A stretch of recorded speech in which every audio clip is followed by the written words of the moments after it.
Hi, my dear students. I am your Dhananjay sir. All of you welcome to our LKS Navodaya and Sainik YouTube channel ಗೆ ನಿಮ್ಗೆಲ್ರಿಗೂ ಸ್ವಾಗತ ಕೊಡ್ತಾ ಇವತ್ತೊಂದು beautiful ಆದ topic ಏನು ಗೊತ್ತಾ ನೋಡಿ, ನವೋದಯ ಶಾಲೆಗೆ ನಾವು ಆಯ್ಕೆ ಆಗ್ಬೇಕಂದ್ರೆ ಕನಿಷ್ಠ ಎಷ್ಟು ಮಾರ್ಕ್ಸ್ ಆದ್ರೂ ನಾವು ಪಡೆದಿರಬೇಕು ಸರ್. ಇದು ಕಾನ್ಸೆಪ್ಟ್. ಬಹಳ ಪೇರೆಂಟ್ಸ್ ಇರೋ ಡೌಟ್ ಕೂಡ ಹೌದು. ಯಾರೆಲ್ಲ ನಮ್ಮ ನವೋದಯ ಸೈನಿಕ್ ಯೂಟ್ಯೂಬ್ ಚಾನಲ್ಗೆ ಇನ್ನೂ ಜಾಯ್ನ್ ಆಗಿಲ್ಲ ಅಂದ್ರೆ ಸಬ್ಸ್ಕ್ರೈಬ್ ಆಗಿಲ್ಲ, ಬೇಗ ಅಲ್ಲಿ ಪಕ್ಕದಲ್ಲಿ ಸಬ್ಸ್ಕ್ರೈಬ್ ಅಂತ ಇರುತ್ತೆ, ರೆಡ್ ಬಟನ್ ಇರುತ್ತೆ, ಅದನ್ನ ಕ್ಲಿಕ್ ಮಾಡಿ. ಪಕ್ಕದಲ್ಲಿ ಬೆಲ್ ಬಟನ್ ಇರುತ್ತೆ, ಅದ್ರ ಮೇಲೆ ಒಂದ್ಸಲ ಹೊಡಿರಿ. ಅದಕ್ಕೆ ಆಲ್ ಅಂತ ಬರುತ್ತೆ ಅಥವಾ ಎಲ್ಲ ಅಂತ ಬರುತ್ತೆ, ಅದ್ರ ಮೇಲೆ ಕ್ಲಿಕ್ ಮಾಡಿದ್ರೆ ನಾನು ಮಾಡೋ ಪ್ರತಿಯೊಂದು ವಿಡಿಯೋಸ್ಗಳು ನಿಮ್ಮ ಮೊಬೈಲಲ್ಲಿ ಟಕ್ ಅಂತ ಬಂದ್ಬಿಡ್ತವೆ. ಯಾವಾಗ ನಾನು ಅಪ್ಲೋಡ್ ಮಾಡಿದ ತಕ್ಷಣ ನೀವು ಹುಡುಕೋ ಅವಶ್ಯಕತೆನೇ ಇರಲ್ಲ.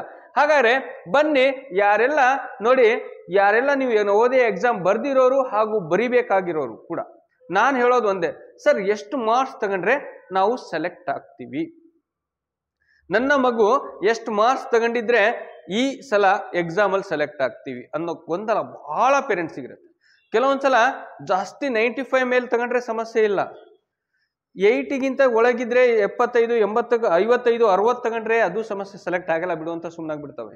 ಈ ಯಾರೆಲ್ಲ 70ರಿಂದ 90 ಒಳಗಿದಾವಲ್ಲ, ಆ ಎಲ್ಲ ಪೇರೆಂಟ್ಸಿನ ಕಾಳಜಿ. ಆಕ್ಚುಲಿ ಅದು ಸೀರಿಯಸ್. ಇದು ಏನಪ್ಪಾ ಅಂದ್ರೆ ಆ ಪೇರೆಂಟ್ಸಿಗೆ ಒಂದು ಡೌಟ್ ಇರುತ್ತೆ, ಸೆಲೆಕ್ಟ್ ಆಗ್ಬೋದಾ ಆಗ್ದೇನೂ ಇರ್ಬೋದಾ. ಆ ಭಯ ಅನ್ನೋದು ಮಕ್ಕಳಿಗಿಂತ ಜಾಸ್ತಿ ಪೇರೆಂಟ್ಸಿಗಿರುತ್ತಪ್ಪ. ನಿಜ ಹೇಳ್ತೀನಿ ಕಣ್ರೋ, ತಂದೆ ತಾಯಿಗಳಿಗಿರೋ ಅಷ್ಟು ಭಯ ನಿಮಗಿರಲ್ಲ. ನಿಮಗೇನೋ ಜಸ್ಟ್ ಎಕ್ಸಾಮಾ ಬರ್ದಿರ್ತೀರಾ ಅಷ್ಟೇ, ಅವ್ರು ಕೋಚಿಂಗ್ ಕೊಡ್ಸಿರ್ತಾರ, ಇನ್ನೊಂದೇನೋ ಕೊಡ್ಸಿರ್ತಾರೆ, ಇನ್ನೊಂದು ಆನ್ಲೈನ್ ಕೋಚಿಂಗೋ ಎಲ್ಲೋ ರೆಸಿಡೆನ್ಷಿಯಲ್ ಇಟ್ಟೋ ಕಷ್ಟಪಟ್ಟು ಕೂಲಿ ನಾಲಿ ಮಾಡಿ ಸಾಲ ಸೋಲ ಮಾಡಿ ಕಟ್ಟಿರ್ತಾರೆ. ಯಾರೋ ಒಬ್ರು ಎಲ್ಲೋ ಒಬ್ರು ಬಹಳ ಚೆನ್ನಾಗಿರೋರು, ಅವರು ದುಡ್ಡನ್ನ ಮರದ ಮೇಲೆ ಬೆಳೆಯಲ್ಲಪ್ಪ, ಕಷ್ಟಪಟ್ರೇನೆ ಒಬ್ರು ದುಡ್ಡು ಕೊಡೋದು. ಒಬ್ರು ಸರ್ಕಾರಿ ಎಂಪ್ಲಾಯ್ಮೆಂಟ್ ಇದ್ದಾರೆ ಅಂದ್ರೆ ಅವ್ರು ಅಲ್ಲಿ ಹಗಲಗ್ಲ ಅವ್ರ ಹತ್ರ ಅವ್ರ ಸೀನಿಯರ್ ಹತ್ರ ಬೈಸ್ಕೊಂಡು ಹೇಳಿಸ್ಕೊಂಡು ಕೆಲಸ ಮಾಡಿರೋ ದುಡ್ಡನ್ನ ನಿಮಗೆ ಕೋಚಿಂಗ್ ಸೆಂಟ್ರಿಗೋ ಇನ್ನೊಂದೆರಡು ಕಡೆಗೋ ಕಟ್ಟಿ ಓದಿಸ್ತಿರ್ತಾರೆ ಅಂದ್ರೆ ಅದು ಫ್ರೀ ದುಡ್ಡಲ್ಲದ, ನಿಮ್ಮ ಅಪ್ಪ ಅಮ್ಮನ ಬೆವರಿನ ದುಡ್ಡದ, ಅವ್ರು ಕಷ್ಟಪಟ್ಟಿರೋ ದುಡ್ಡು. ಆದ್ರೆ ನೀವು ಎಕ್ಸಾಮ್ ಬರೀತಿರ್ತಿರಲ್ಲ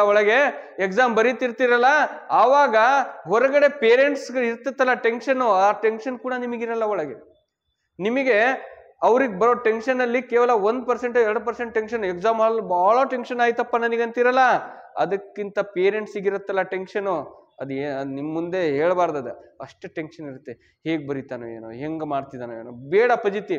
ನಾನೊಂದ್ಸಲ ಹೊನ್ನಾಳಿಯಲ್ಲಿ ನಮ್ಮ ಅಕ್ಕನ ಮಗಂದು ಎಕ್ಸಾಮ್ ಬರ್ಸಕ್ಕೆ ಅಂತ ಅಲ್ಲಿ ಹೋಗಿದ್ದೆ ನಾನು. ಅಲ್ಲೊಬ್ರು ಹೊರಗಡೆ ಕೂತ್ಕೊಂಡು, ಆ ಮಗು ಒಳಗಡೆ ಪೇಪರ್ ಕೊಟ್ಟಾಗ ಬೆಲ್ ಹೊಡೆದಾಗ ಅವರ ತಾಯಿ ಬುಕ್ಸ್ ಹಿಡ್ಕೊಂಡು ಬರಿತೈತೆ. ಎಲ್ಲಿವರೆಗೂ ಅಂದ್ರೆ ಆ ಹುಡುಗಂದ ಎಕ್ಸಾಮ್ ಆಗೋವರೆಗೂ ಬರಿತೈತೆ. ಏನಂತ ಬರಿತೈತೆ ಗೊತ್ತಾ? ಜೈ ಶ್ರೀರಾಮ್ ಜೈ ಶ್ರೀರಾಮ್ ಜೈ ಶ್ರೀರಾಮ್ ಅಂತ ಬರಿತೈತೆ. ಯಾರು ಮಾತಾಡ್ತಿಲ್ಲ, ಯಾರು ಹೇಳಿದ್ರು ಮಾತಾಡ್ತಿಲ್ಲ, ಕರ್ದ್ ನಾನೇ ಮಾತಾಡ್ತಿಲ್ಲ. ಅಮ್ಮ ಬರಿತೈತೆ ಜೈ ಶ್ರೀರಾಮ್ ಜೈ ಶ್ರೀರಾಮ್ ಜೈ ಶ್ರೀರಾಮ್ ಜೈ ಶ್ರೀರಾಮ್ ಅಂತ. ಎಕ್ಸಾಮ್ ಆಗೋವರೆಗೂ ಒಂದು ಎಕ್ಸೈಸ್ ಇತ್ತು, 200 ಪೇಜಿಂದ ಎಕ್ಸೈಸ್, ಬರಿತಾ ಇದೆ, ಪೇಜ್ ತುಂಬ್ತಾ ಇದ್ದಾವೆ, ಆ ಅಮ್ಮ ಬರಿತಾ ಇದೆ. ಎಷ್ಟು ಅವಾಗ ಅನಿಸ್ತು ನೋಡಿ, ಒಳಗ್ ಕೂತ್ಕೊಂಡು ಆ ಮಗು ಹೇಗೆ ಎಕ್ಸಾಮ್ ಬರೀತಿತ್ತು ನನಗೆ ಗೊತ್ತಿಲ್ಲ, ಆದ್ರೆ ಹೊರಗಡೆ ಕೂತ್ಕೊಂಡು ಆ ತಾಯಿ ಪಡ್ತಿತ್ತಲ್ಲ ಕಷ್ಟ, ಏನೋ ಒಂದು ಪ್ರಯತ್ನ ಮಾಡ್ತಿತ್ತಲ್ಲ, ಆ ದೇವ್ರ ಹೆಸರನ್ನ ಬರಿತಾ ಇತ್ತು. ಯಾಕಂದ್ರೆ ನಾಳೆ ನನ್ನ ಮಗು ಅಲ್ಲಿ ಸರಿಯಾದ ಆನ್ಸರ್ ಮಾಡ್ಲಿ, ಆ ದೇವರ ಕೃಪೆ ನನ್ನ ಮಗನ ಮೇಲಿರ್ಲಿ, ನನ್ನ ಮಗ ನವೋದಯ ಶಾಲೆಯಲ್ಲಿ ಸೇರ್ಲಿ ಅಂತ ಅವ್ರಮ್ಮ ಹೊರಗಡೆ ಕೂತ್ಕೊಂಡು ಆ ದೇವರಲ್ಲಿ ಪ್ರಾರ್ಥನೆ ಮಾಡ್ತಿತ್ತಲ್ಲ, ಅದು ಬೇರೆ ಲೆವೆಲ್ಲೇ ಇತ್ತು. ಅದು ದಯವಿಟ್ಟು ಎಲ್ಲ ಮಕ್ಕಳಿಗೆ ಹೇಳೋದು ಇದೊಂದೇ, ಪೇರೆಂಟ್ಸ್ನ ಭಾವನೆಗಳ ಜೊತೆ ಆಟ ಆಡಬೇಡಿ, ಅವಕಾಶ ಸಿಕ್ಕಿದ್ದನ್ನ ಮಿಸ್ಯೂಸ್ ಮಾಡ್ಕೋಬೇಡಿ. ಕಷ್ಟಪಟ್ಟಾದ್ರೂ ಪರವಾಗಿಲ್ಲ, ಕಷ್ಟಪಟ್ಟದಲ್ಲಿ ಯಾವುದೂ ಸಿಗಲ್ಲ, ಎಫರ್ಟ್ ಹಾಕ್ರಿ, ಫ್ರೀಯಾಗಿ ಯಾವುದೂ ಬರಲ್ಲ, ಕಷ್ಟಪಡ್ರಿ. ನಿಮ್ಮ ತಂದೆ ತಾಯಿಗೊಂದು ಒಳ್ಳೆ ಹೆಸರು ಬರ್ಬೇಕಂದ್ರೆ ನೀವು ಒಳ್ಳೆ ಪೊಸಿಷನಿಗೆ ಹೋಗ್ರಿ. ನೀವು ಲಕ್ಷಾಂತರ ರೂಪಾಯಿ ದುಡ್ಡು ಕೊಟ್ಟು ತಂತೀನಿ ಅಂದ್ರೆ ಅಲ್ಲ, ನೀವು ಒಳ್ಳೆ ಪೊಸಿಷನಿಗೆ, ಒಳ್ಳೆ ಆಫೀಸರ್ಗಳಾದ್ರೆ, ಒಳ್ಳೆ ಅಧಿಕಾರಿಗಳಾದ್ರೆ, ನೀವು ಓದಿ ಒಳ್ಳೆ ಅಧಿಕಾರಿಗಳಾಗ್ಬಿಟ್ರೆ ಅದೇ ನಿಮ್ಮ ತಂದೆ ತಾಯಿ ಕೊಡೋ ಗೌರವ. ಅದಕ್ಕೋಸ್ಕರ ಹೇಳ್ತಾ ಇದ್ದೀನಿ. ಈಗ ನೋಡಿ ಸರ್, ಎಷ್ಟು ಮಾರ್ಕ್ಸಿಗೆ ಅನ್ನೋದಾದ್ರೆ, ಎಷ್ಟು ಮಾರ್ಕ್ಸ್ ತಗೋಬೇಕು ಅಂತ ನೀವು ಎಕ್ಸಾಮ್ ಅಲ್ಲಿ ಸೆಲೆಕ್ಟ್ ಆಗ್ಬೇಕಂದ್ರೆ, ಸರ್ ನಂದು SC ಸರ್ ನಂದು ST ಸರ್ ನಂದು OBC ಸರ್, ನಂದು ಜನರಲ್ಲು ಸರ್. ನೋಡಿ, ಎಲ್ಲಾ ಪೇರೆಂಟ್ಸಿಗೂ ಒಂದು ಮಾತು ಹೇಳ್ತೀನಿ, ನಿಮ್ಮ ಜಿಲ್ಲೆಯಲ್ಲಿ ನವೋದಯದಲ್ಲಿ ಒಂದು ರೂಲ್ಸ್ ಇದೆ. ಏನಪ್ಪಾ ಅಂದ್ರೆ, ನಿಮ್ಮ ಜಿಲ್ಲೆಯಲ್ಲಿ ಎಷ್ಟು ಜನ ಆ ವರ್ಷ ಅಟೆಂಡ್ ಮಾಡ್ತಾರೋ, ಹೋದ ವರ್ಷ ಹಚ್ಚೆ ವರ್ಷದ ರಿಸಲ್ಟಿನ ಆಧಾರದ ಮೇಲೆ ಎಲ್ಲಾ ಕೋಚಿಂಗ್ ಸೆಂಟ್ರಿನ ಮಾಸ್ಟರ್ಗಳು ಹೇಳ್ತಿರ್ತಾರೆ. ನಾನಾದ್ರೂ ಅಷ್ಟೇ, ಇನ್ನೊಬ್ರಾದ್ರೂ ಅಷ್ಟೇ. ಆದ್ರೆ ಒಂದು ವರ್ಷದಲ್ಲಿ ಎಷ್ಟು ಮಕ್ಕಳ ಅಪ್ಲಿಕೇಶನ್ ಹಾಕಿರ್ತಾರೆ, ಅದರಲ್ಲಿ ಎಷ್ಟು ಜನ ಎಕ್ಸಾಮ್ ಬರೀತಾರೆ, ಅದರಲ್ಲಿ ಎಷ್ಟು ಜನ ಮಾರ್ಕ್ಸ್ ಹೈಯೆಸ್ಟ್ ತಗೊಂತಾರೆ. ಪೇಪರ್ ಈಸಿ ಇದ್ರೆ ನಿಜ ಹೇಳ್ತೀನಿ, ಮಾರ್ಕ್ಸು ಹೋದ ವರ್ಷಕ್ಕಿಂತ ಈ ವರ್ಷ ಡಬಲ್ ಆಗ್ಬೋದು, ಜಾಸ್ತಿ ನಿಲ್ಬೋದು. ಹೋದ ವರ್ಷ 89ಕ್ಕೆ ಎಸ್ಸಿಗೆ ನಿಂತು ಅಂದ್ರೆ 92 93ಕ್ಕೆ ನಿಲ್ಬೋದು ಪೇಪರ್ ಈಸಿ ಇದ್ರೆ. ಪೇಪರ್ ಟಫ್ ಇತ್ತು ಅಂದ್ರೆ ಎಲ್ಲಾ ಮಕ್ಕಳಿಗೂ ಕಷ್ಟ ಆಗತ್ತೆ, ಅವಾಗ ಮಾರ್ಕ್ಸು 85 ಇರೋನಿಗೂ ಸೀಟ್ ಸಿಗ್ಬೋದು. ನಾನು ಹೇಳೋದು ಅರ್ಥ ಆಗ್ತಿದೆಯಲ್ವಾ? ಅದಕ್ಕೋಸ್ಕರ ಈಗ ನೀವು ಇಷ್ಟು ಮಾರ್ಕ್ಸಿಗೆ ನಿಲ್ಲತ್ತೆ, ಎಸ್ಸಿಗೆ ಇಷ್ಟು ಕಮ್ಮಿಗೆ ನಿಲ್ಬೋದಾ, ಎಸ್ಟಿಗೆ ಇಷ್ಟು ಕಮ್ಮಿಗೆ ನಿಲ್ಬೋದಾ ಅನ್ನೋದನ್ನ ಬಿಟ್ಟು, ಈಗ ನೀವೇನೇ ಮಾಡಿದ್ರು ಬದಲಾವಣೆ ಮಾಡೋಕ್ಕಾಗಲ್ಲ. ಎಕ್ಸಾಮ್ ಬರ್ದ್ಮೇಲೆ ಏನು ಮಾಡೋಕ್ಕಾಗಲ್ಲ. ಎಕ್ಸಾಮ್ಗಿಂತ ಮುಂಚೆ ನೀವು ಬೇಕಾದ್ರೆ ಏನು ಬೇಕಾದ್ರೂ ಮಾಡ್ಕೊಳ್ಳಿ. ಎಕ್ಸಾಮ್ ಬರೋಕ್ಕಿಂತ ಮುಂಚೆ ನೀವು ಅನಾಲಿಸಿಸ್ ಮಾಡಿ, ನಾನು ಎಷ್ಟು ತಗೊಂಡ್ರೆ ನಾನು ಸೆಲೆಕ್ಟ್ ಆಗಬಲ್ಲೆ. ನಾನು ಅದಕ್ಕೆ ಪ್ರತಿಯೊಂದು ವಿದ್ಯಾರ್ಥಿಗೂ ನಾನು ಹೇಳೋದು ಒಂದೇ, ಏನು ಹೇಳಿ, ನಿಮ್ಮ ಟಾರ್ಗೆಟು 100 ಮಾರ್ಕ್ಸಿಗೆ 100 ಅಂಕ ಇದೆ ಅಂದ್ರೆ 100ಕ್ಕೆ ನಾನು 100 ತೆಗಿಬೇಕು ಅಂತ ಹಠ ಹಿಡಿದು ಹೋದ್ರಿ. ಎವ್ರಿ ಟೆಸ್ಟ್ ಅಂಡ್ ಎವ್ರಿ ಇದಕ್ಕ ಪ್ರತಿಯೊಂದು ಟೆಸ್ಟ್ ಆಗಲಿ ಪ್ರತಿಯೊಂದು ಎಕ್ಸಾಮ್ ಆಗಲಿ ನಾನು 100ಕ್ಕೆ 100 ತಗೋಬೇಕು. ನಿಂತು ಕಮ್ಮಿ ಬರ್ತಿದ್ಯಾ, ಯಾವ ಪಾರ್ಟಲ್ಲಿ ಕಮ್ಮಿ ಬರ್ತಿದೆ, ಎಲ್ಲಿ ನಾನು ಕಮ್ಮಿ ಮಾಡ್ಕೊಂತೀನಿ, ಹಠ ಹಿಡಿದು ಅದನ್ನು ಸರಿ ಮಾಡ್ಕೊಳ್ಳಿ. ಟೀಚರ್ಸಿಗೆ ಕೇಳಿ ಅದನ್ನು ಓದ್ಕೊಳ್ಳಿ. 100ಕ್ಕೆ ನೀನು ಟ್ರೈ ಮಾಡಿದೆ ಅಂದ್ರೆ ಮಿನಿಮಮ್ 90 ಮೇಲೆ 95 ಮೇಲೆ ಟ್ರೈ ಮಾಡ್ಬೋದಾ?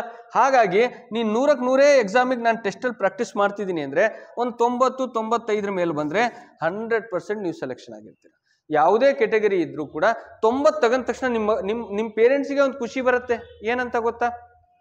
ಏನಂತ ಬರುತ್ತೆ ಹೇಳ್ರಿ? ನನ್ನ ಮಗ 90 ಮಾರ್ಕ್ಸ್ ತಗೊಂಡಿದ್ದಾನೆ 100ಕ್ಕೆ ಅಂದರೆ ಚೆನ್ನಾಗಿ ಮಾಡಿದ್ದಾನೆ, ಸಿಗ್ಲಿ ಸಿಗದೆ ಇರಲಿ, ಮನ್ಸಿಗೊಂದು ಸಮಾಧಾನ ಇರುತ್ತೆ.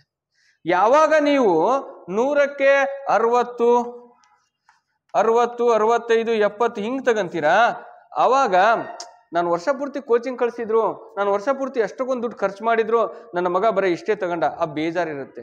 ಆ ಸರ್ ಸರಿಯಾಗಿ ಕಲಿಸ್ಲಿಲ್ವಾ, ಆ ಸರ್ ಸರಿಯಾಗಿ ಪಾಠ ಮಾಡಿಲ್ವಾ, ಅಥವಾ ನಮ್ಮ ಮಗುನೇ ಓದ್ಲಿಲ್ವಾ, ಇವೆಲ್ಲ ಡೌಟ್ಗಳು ಬರ್ತವೆ.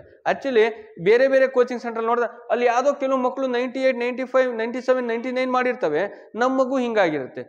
ವಾಪಸ್ ಹೋಗಿ ಕೇಳಕ್ಕೂ ಬರಲ್ಲ.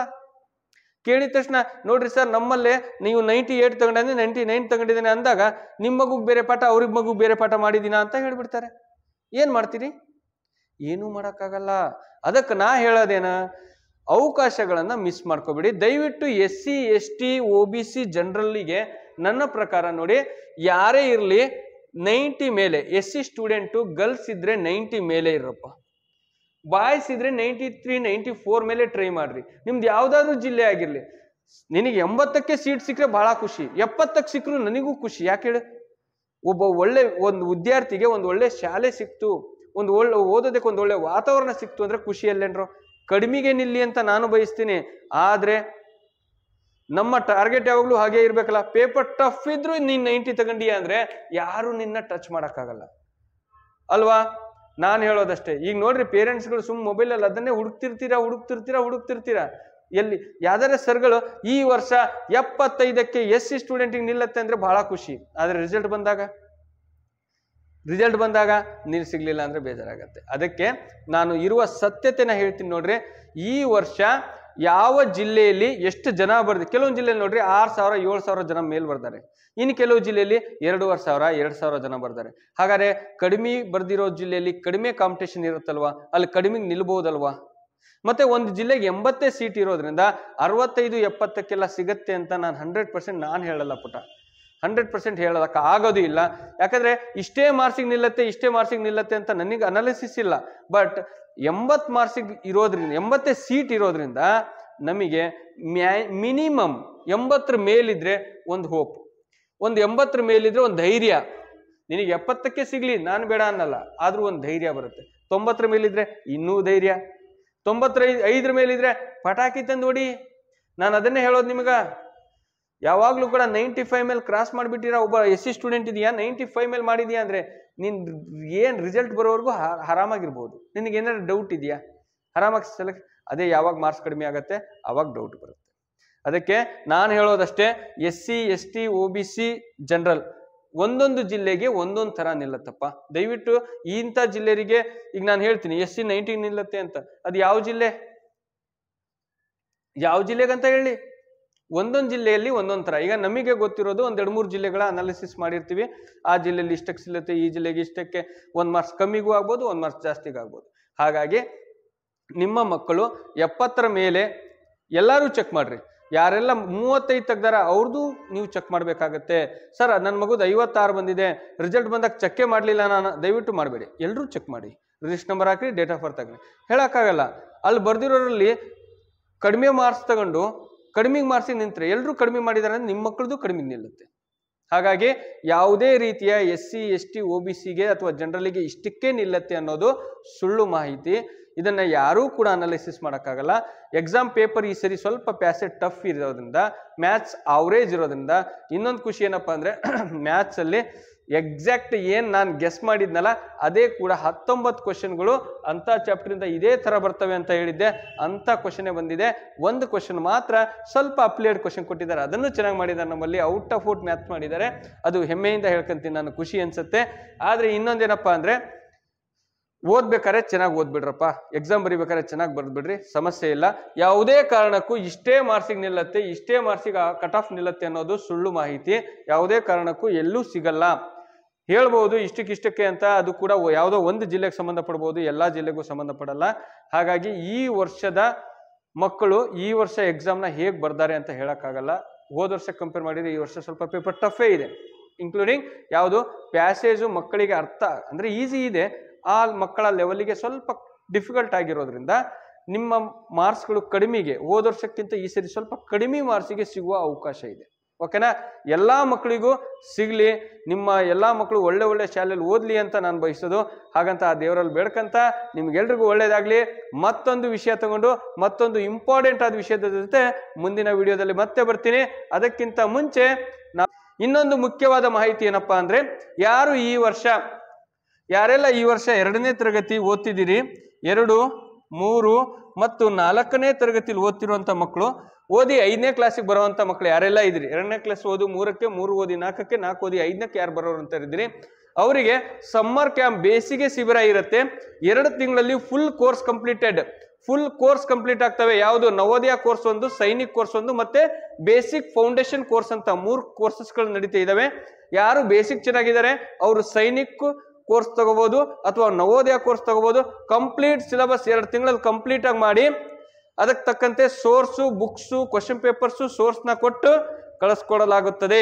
ಇದು ರೆಸಿಡೆನ್ಸಿಯಲ್ ಮತ್ತೆ ನಾನ್ ರೆಸಿಡೆನ್ಸಿಯಲ್ ಎರಡೂ ಇರೋದ್ರಿಂದ ಹಾಸ್ಟೆಲ್ ವ್ಯವಸ್ಥೆ ಇರುತ್ತೆ. ದಯವಿಟ್ಟು ಇದ್ರ ಬಗ್ಗೆ ಏನಾದ್ರು ನಿಮಗೆ ಮಾಹಿತಿ ಬೇಕು, ಸರ್ ನಾವು ಅಡ್ಮಿಷನ್ ಮಾಡಿಸ್ಬೇಕು ಅಂತ ಇದ್ರೆ ನನ್ನ ನಂಬರ್, ಬ್ಯೂಟಿಫುಲ್ ಆದ ನಂಬರ್ ಹೇಳಿದ್ರು, ಯಾವ್ದು ಹೇಳ್ರಿ, 9741183187ಗೆ ಕರೆ ಮಾಡಿ. ನಾನು ಸ್ವಲ್ಪ ಬ್ಯುಸಿ ಇದ್ರೆ ರಿಸೀವ್ ಮಾಡಲಿಲ್ಲ ಅಂದ್ರೆ ವಾಟ್ಸಪ್ ಅಲ್ಲಿ ಮೆಸೇಜ್ ಮಾಡಿರಿ, ಖಂಡಿತ ನಾನು ನೋಡಿ ನಿಮಗೆ ರಿಪ್ಲೈ ಮಾಡ್ತೀನಿ. ಗೊತ್ತಾಗ್ತಿದೆಯಲ್ವಾ? ಯಾಕೆ ಸರ್ 2 ತಿಂಗಳಿಗೆ ನಾನು ಇಷ್ಟೊಂದು ಹೇಳ್ತಿದ್ದೀನಿ ನಿಮಗೆ ಅಂದ್ರೆ, ಆವಾಗ ಸ್ಕೂಲ್ ಹೋಮ್ವರ್ಕ್ ಇರಲ್ಲ, ಸ್ಕೂಲ್ ಟೆನ್ಷನ್ ಇರಲ್ಲ, ಸಂಜೆ ಬಂದು ಹೋಮ್ವರ್ಕ್ ಮಾಡ್ಬೇಕಂತ ಇರಲ್ಲ.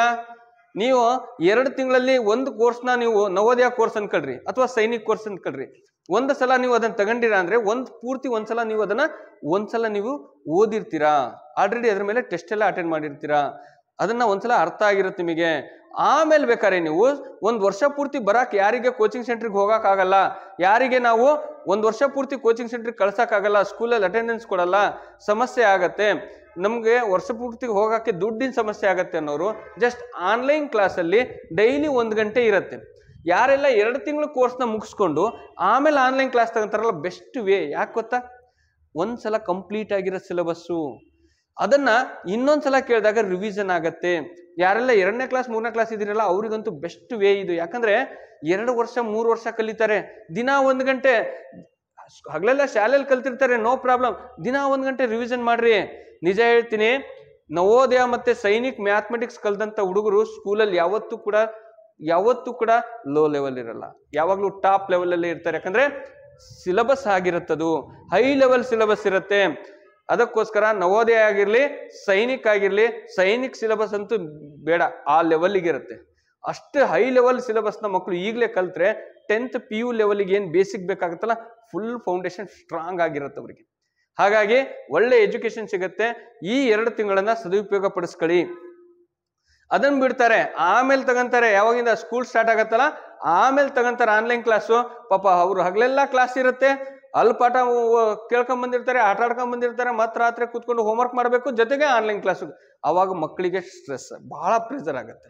ದಯವಿಟ್ಟು ಯಾರೆಲ್ಲ ನೀವು ನವೋದಯ ಸೈನಿಕಿಗೆ ಅಂತ ಶಾಲೆಯಲ್ಲಿ ನಾನು ಓದಿಸ್ಬೇಕು ಸರ್ ಅನ್ನೋ ಸುಮ್ಮನೆ ಅಟೆಂಡ್ ಮಾಡಿಸ್ತೀವಿ ಅನ್ನೋರು ದಯವಿಟ್ಟು ತಗೋಬೇಡಿ. ಯಾರು ಸರ್ ನಾವು ಇಲ್ಲ, ನಾವು ಅಂತ ಶಾಲೆಯಲ್ಲಿ ನಮ್ಮ ಮಗನ ಓದಿಸ್ಬೇಕು ಅಂತಿರಲ್ಲ, ಅವ್ರು ಈ 2 ತಿಂಗಳ ಕೋರ್ಸಿಗೆ ಜಾಯಿನ್ ಮಾಡಿ 2 ತಿಂಗಳ ಕೋರ್ಸ್ನ ಅವ್ರು ತಗೊಂಡ್ರೆ ಅವ್ರಿಗೆ ಆನ್ಲೈನ್ ಕ್ಲಾಸ್ ಆಮೇಲೆ ಬಹಳ ಈಸಿ ಆಗುತ್ತೆ.